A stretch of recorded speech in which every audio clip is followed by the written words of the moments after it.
the issue. Kasi po, sumagot na si Senator Lacson. May pagpayag na po. So wala na pong problema doon. Ang pinag-uusapan na... Binulungan ako ni Senator Lacson. Yes daw.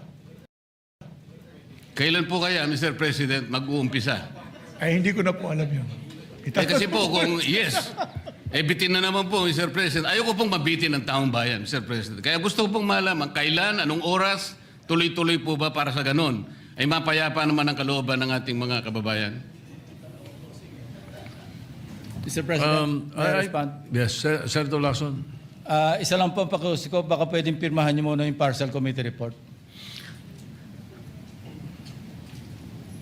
Seryoso po ba kayo?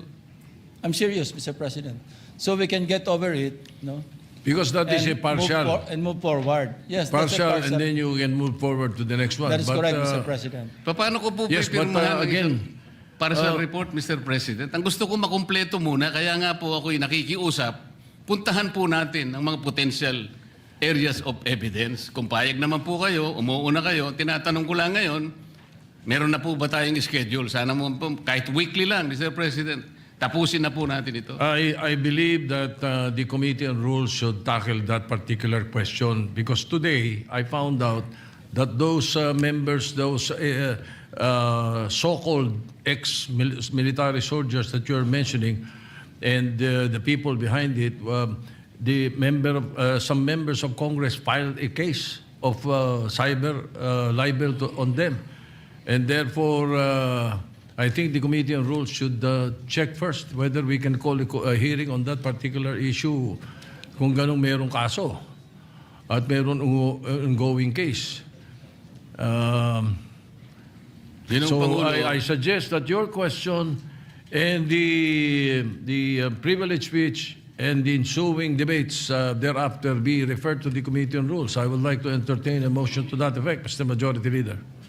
I don't think we can answer the question of Senator Marcoleta now because of that particular issue. Yes, Mr. President. Dahil po ba, Mr. President, merong nagsampa ng demanda doon sa mga taong inakala nating makakatulong sa atin? Magiging sagwil na yon para hindi natin sila tawagin. So, ibig sabihin, pwede palang i-demanda na lang at ang gustong magkukusa na pumunta rito, tapos na tayo. I cannot answer your question. That's the reason I'm saying that we should ask the Committee on Rules to rule on that. You can be right, you can be wrong. But I do not want to answer you and tell you that you are right and that we can do that. It's better that we have the Committee on Rules decide. You are a member of the Rules Committee. Why don't you take it up? That is the best thing to do. And not belabor the issue. Majority Leader. Mr. President, I'm not belaboring you kasi po sumagot na si Senator Lacson. May pagpayag na po. So wala na pong problema doon. Ang pinag-uusapan na lang para malinawan, schedule na lang po hinihingi ko. Yes. He has not given the schedule yet.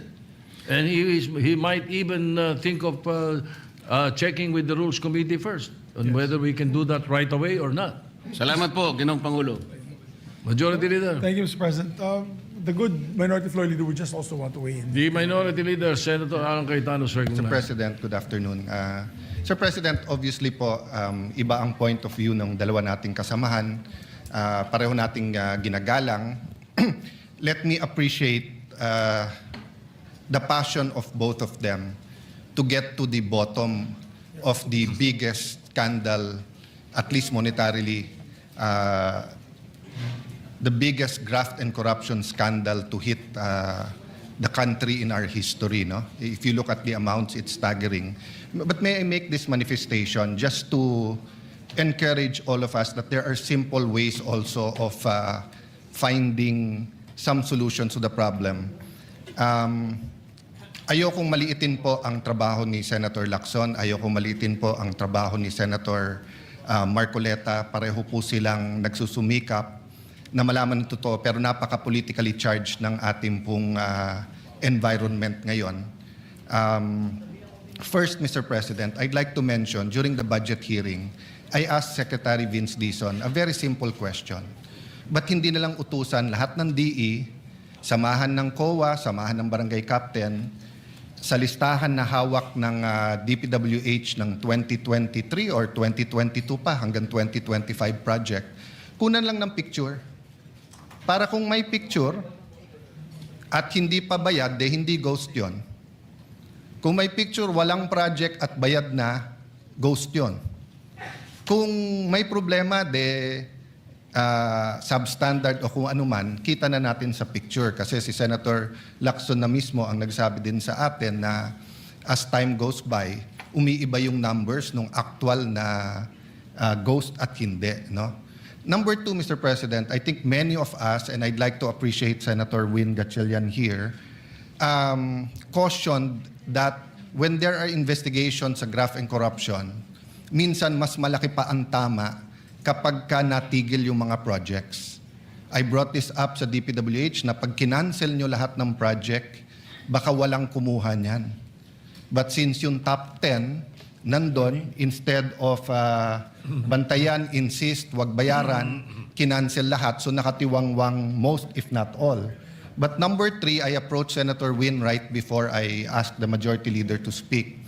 Nabasa ko po sa online, sa major dailies na wala pang nabibid sa 2026 budget ang DPWH. I'm not that sure if that's 100% correct, but it seems to be correct na marami sa mga project hindi pa nabibid. One of the problems daw was the pricing of materials na maaring magbago na naman because of the price increase. So this is the problem, Mr. President. Presyo pa lang at project. But for every school building na madelay, isang buong generation ang hindi makakapag kukuha ng quality education. Ganun din po sa farm to market road. Isang 5-10 year generation ng ating farmers ang lalong maghihirap at mas mababa presyo kasi hindi magagawa yung farm to market road or irrigation. So, again, hindi ko minamaliit yung mga pinag-usapan today, yung mga pag-uusapan, sinong iimbitahin, how we follow the evidence, who does the evidence point to, sinong mastermind. But let me just emphasize na 2 problema to o 3 problema in one. Hold someone accountable, but how do we put enough trust in our system, in DPWH, in our infra projects to get it rolling, di ba? So, the third whammy, palapit na yung tag-ulan. Pag hindi na bid ang project ng hanggang April, hindi po mag-uumpisa yung mga projects ng May. Parati nating hinahabol ang summer kasi doon po mabilis gawin ang mga project lalo kung may excavation. Pag ginawa natin ang projects ng June, July, maraming delay dahil nga tag-ulan. Ang problema, Mr. President, dahil wala tayong budget for flood control this year at sabi gagamitin yung pang last year, pero hindi pa natin sure kung nilagay yon tapos tumigil lahat ng iba, I think many of us are expecting, are hoping walang baha this year. But I think logic would dictate na sana hindi. God forbid that there will be massive floods, but there will be. So gusto ko lang bigyan diin, Mr. President, na nagkainitan man today, we have 2 passionate colleagues who want to get to the truth. And part of getting to the truth is ayusin yung sistema. So I hope that in the next few days, maybe the chairman of the Public Works Committee, maybe the chairman of yung sa Transpo, maybe the head of our finance committee, di ba, can get to the bottom of this. Kasi nga, time is running out.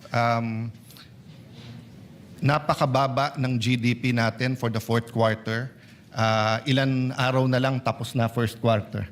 Tapos nangyari pa yung sa Middle East. So as we pray for the US, for Iran, for the whole Middle East, for Israel, as we pray for peace, as we pray for our OFWs, we have to act at ayusin natin ang problema sa infrastructure. So make me just emphasize that, Mr. President, na habang hindi natin natatapos tong investigasyon, ang problema, ang naging casualty din na hindi kasalanan ng kusino man dito sa kwartong ito, pero naging unintended consequence yung delay sa pagbibid at pag-aayos ng sistema. Thank you for this opportunity, Mr. President.